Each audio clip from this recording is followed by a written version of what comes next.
Hello, we have had a nice quiet morning today, just kind of chilling and hanging out. The kids didn't have school and they're waiting on that phone call for tomorrow to see if they have school or not, but I think the roads are pretty clear, so it's a toss-up. You never know if the back roads are still covered or if they're clear, so that will be the determining factor if they have school. But I have loved being home with them the last few days, and today we just watched movies and cuddled up, and it was just a really nice day. And I washed my hair. So I've been using this hair repair shampoo, and I'll do it in just a minute, okay? I don't know how, I'll do it in a minute.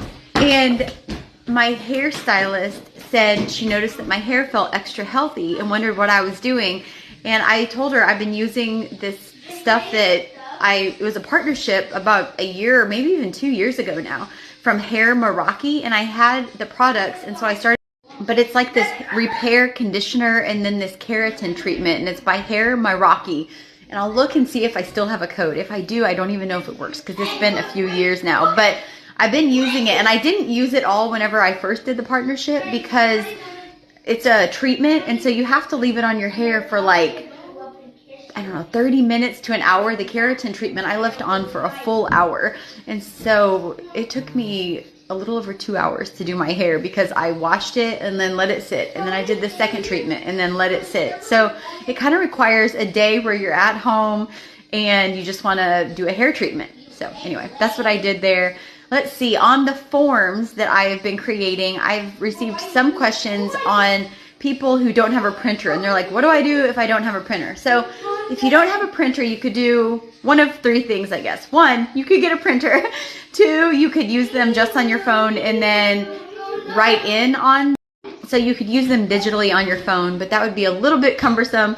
Or you could go to a print company. We have one locally. It's called That Print Shop, and it's very good and very easy to work with. So those are the three options. I'll link our printer that we use. I've had it for years and years and years, and it works really, it's fine for what we use it for. And it's printed all those forms, multiple copies, and done fine with that. But that's the options. If you don't have a printer, but you still want to use the downloadable forms, that's what I would recommend. Let's see, I got another set of questions about why we don't have landscaping at our house, because I showed the front of our house with the snow.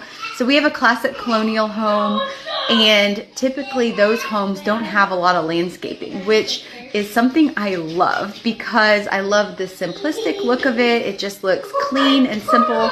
Plus, landscaping is not my thing. And the thought of me, like, I couldn't imagine maintaining the inside of my home on my own, plus the landscaping and all of it. It would just be a lot. So some classic colonial homes do have some landscaping, but I think ours is fine how it is. So there's no plans for that in the near future, for sure.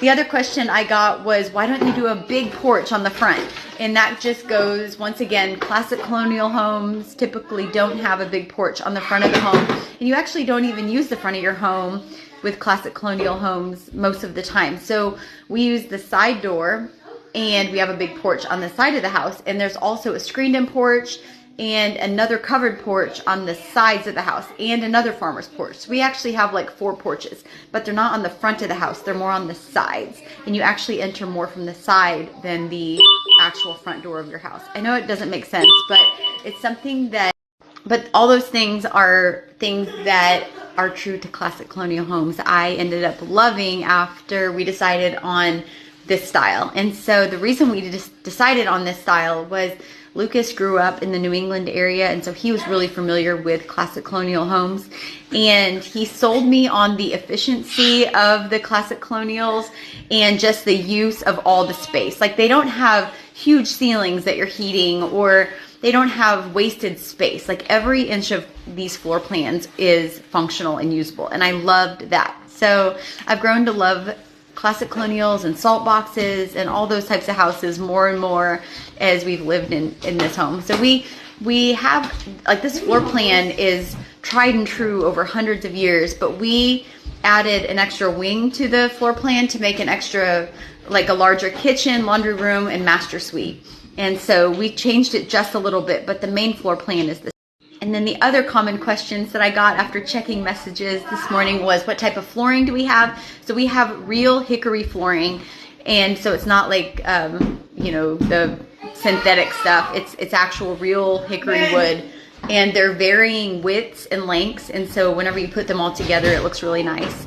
And oh, what type of camera do I use? So I have a newer camera that I just got. I was using a Canon Rebel T6i, and then I recently upgraded to a Canon Mark IV 5D type camera, and I'm still learning how to use it, but I do love it, and I can tell that it's like the next level of cameras. It's a good one, and I'm enjoying learning how to use that. So all right, I think that's all for now. I'm gonna get back to watching movies with the kids. They've been in and out, playing in the snow. No more snow, but it's sticking and it's really pretty. So I hope everyone's having a wonderful